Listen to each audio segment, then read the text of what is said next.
Hello students, कैसे हैं आप सब। उम्मीद करता हूँ आप सब बहुत अच्छे होंगे। दोस्तों, आज के इस वीडियो में हम लोग पढ़ेंगे 10th क्लास की बुक फर्स्ट फ्लाइट। जी हाँ, फर्स्ट फ्लाइट से chapter number 3 2 stories about flying का फर्स्ट फ्लाइट के सॉल्यूशन ये देख लेते हैं। 2 स्टोरीज अबाउट फ्लाइंग क्लास 10 से फर्स्ट फ्लाइट में जो क्वेश्चन आंसर हैं पूरी एक्सरसाइज को इसमें हम सॉल्व करने वाले हैं। आइए शुरू करते हैं। Question number 1, why was the young seagull afraid to fly. नवजात सीगल उड़ान भरने से डर क्यों रहा था। Do you think all young birds are afraid to make their first flight. क्या आपको लगता है कि सभी नवजात चिड़िया अपनी पहली उड़ान भरने से पहले डरती हैं। और are some birds more timid than others, या कुछ चिड़िया दूसरों की तुलना में ज़्यादा डरपोक होती हैं। टिमिड मीन्स डरपोक। Do you think a human baby also find it a challenge to take its first steps. क्या आपको लगता है कि मानव का जो बच्चा होता है वो अपना पहला कदम रखने में चुनौती महसूस करता है। तो इन सब के प्रश्नों के उत्तर आपको इस प्रकार से मिलेंगे। देखिए आंसर आपके सामने। आंसर को इस प्रकार से लिखें। The young seagull was afraid to fly. नवजात सीगल उड़ान भरने से डर रहा था। Because it was its first flight, क्योंकि यह उसकी पहली उड़ान थी। It is a well known fact, यह एक ऐसा सत्य है जिसको सब जानते हैं। That doing something for the first time is challenging. किसी चीज़ को पहली बार करना चुनौती भरा होता है या चुनौती होता है। देयरफॉर, इसीलिए all young birds must be afraid to make their first flights.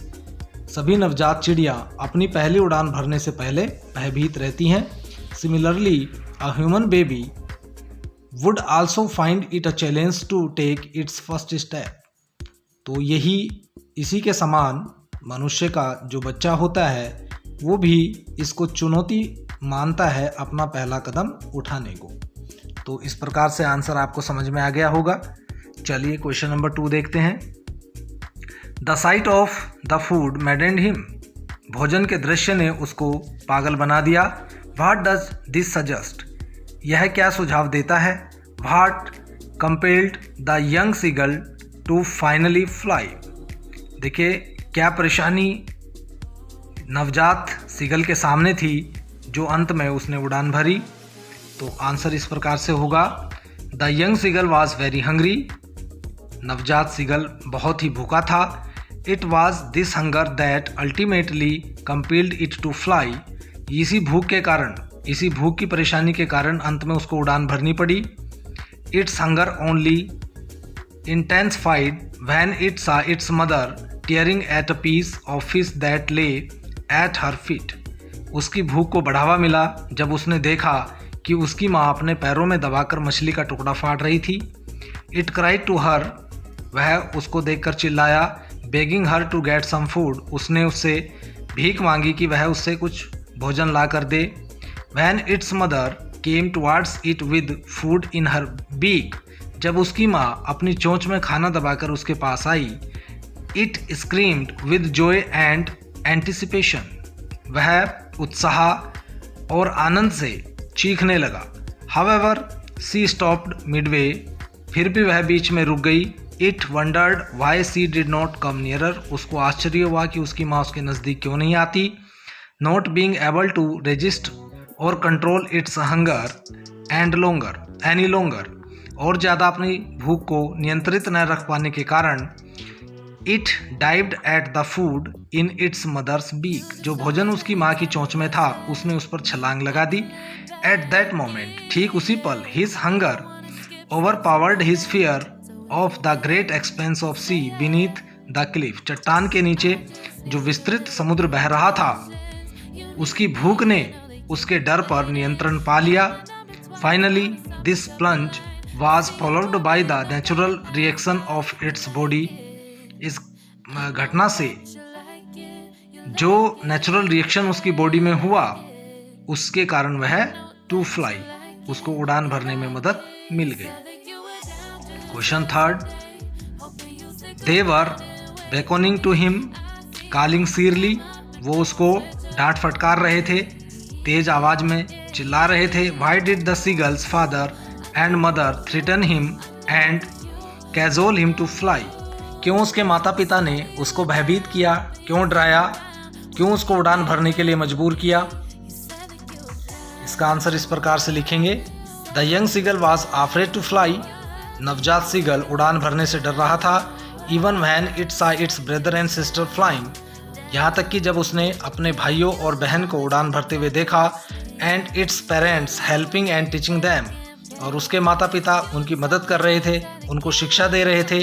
It could not gather enough courage to make that first flight, वह अपनी पहली उड़ान भरने के लिए पर्याप्त साहस नहीं जुटा सका।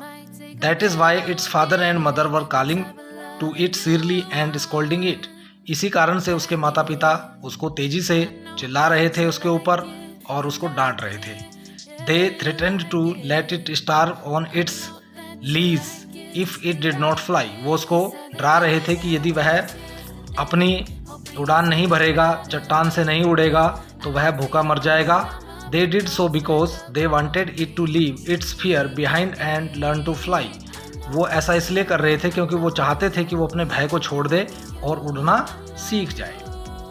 ठीक है दोस्तों, समझ में आ गया क्वेश्चन आंसर। चलिए नेक्स्ट क्वेश्चन देखते हैं। Have you ever had a similar experience, क्या आपको ऐसा ही कोई अनुभव हुआ है? Where your parents encouraged you to do something that you were too scared to try, आपके माता पिता ने आपका उत्साह बढ़ाया हो कुछ ऐसी चीज़ को करने के लिए जिसको करने से आपको डर लग रहा था। Discuss this in pairs of groups, इसको आपको ग्रुप्स में जो है डिस्कस करना है। एक पेयर बना लीजिए, एक समूह बना लीजिए, 2 लोगों का एक समूह बना लीजिए, उसमें आपको ये डिस्कस करना है। तो किस प्रकार से करना है, देखिए इसमें आंसर नहीं है, यहाँ पर लिखा है this question requires you to use your own perspective as well as your analytical skill, अपने एनालिटिकल स्किल को यूज़ करके आपको अपना ही पर्सपेक्टिव यहाँ पर डेवलप करना है। ठीक है, the answer to the question would vary from one person to another, देखिए सब में वेरिएशन हो सकता है, किसी का कोई आंसर आएगा, किसी का कोई आंसर आएगा। It is suggested that you read the text carefully, इसलिए आपको सुझाव दिया जाता है कि आप टेक्स्ट को केयरफुली रीड करें। And try attempting it on your own, आप इसे स्वयं करने की कोशिश करें, क्योंकि ये क्वेश्चन ऐसा है, मैं इसका अगर आंसर लिखूंगा तो मेरी तरफ से आंसर कुछ और होगा। कहीं मुझे ऐसी कोई चीज़ जिसको मैं करना चाहता था, मुझे भय लग रहा था और मेरे माता पिता ने मेरा उत्साह बढ़ाया हो सकता है आप कुछ और करना चाह रहे थे और आपको भय लग रहा हो, आपके माता पिता ने उसमें आपका उत्साह बढ़ाया हो। तो ऐसा प्रश्न है जिसके आंसर अलग अलग होंगे।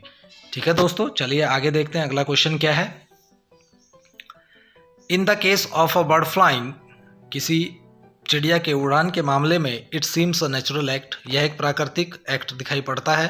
And a foregone conclusion that it should succeeded, देखिए इसमें आगे जो निष्कर्ष निकलेगा वो सफलता की ओर ले जाएगा। In the examples you have given in answer to the previous question, ठीक है, जो एग्जाम्पल आपको पहले प्रश्न में दिए गए हैं, वाज योर सक्सेस गारंटीड, उससे आपकी सफलता की गारंटी हो जाती है। और was it important for you to try, या जो ट्राई करना, कोशिश करना ज़्यादा महत्वपूर्ण होता है आपके लिए। रिगार्डलेस ऑफ अ पॉसिबिलिटी और फेलियर, इससे फ़र्क नहीं पड़ता कि इसमें संभावना हो सफल होने की या असफल होने की, इससे कोई फ़र्क नहीं पड़ता।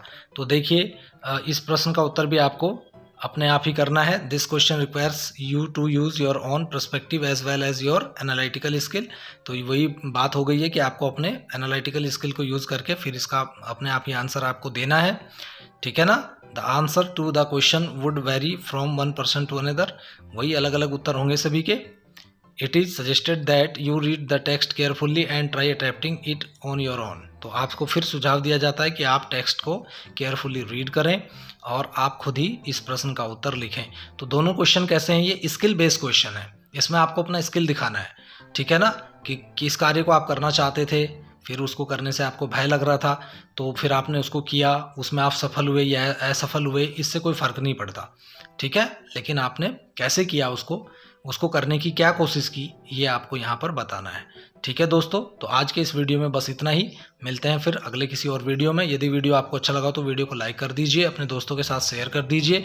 जो लोग चैनल पर नए हैं उनसे निवेदन है कि चैनल को जरूर सब्सक्राइब कर लें, जिससे आने वाले वीडियो के नोटिफिकेशन सबसे पहले आपको मिल सके। तो दोस्तों मिलते हैं अगले वीडियो में, तब तक के लिए bye bye, thank you so much.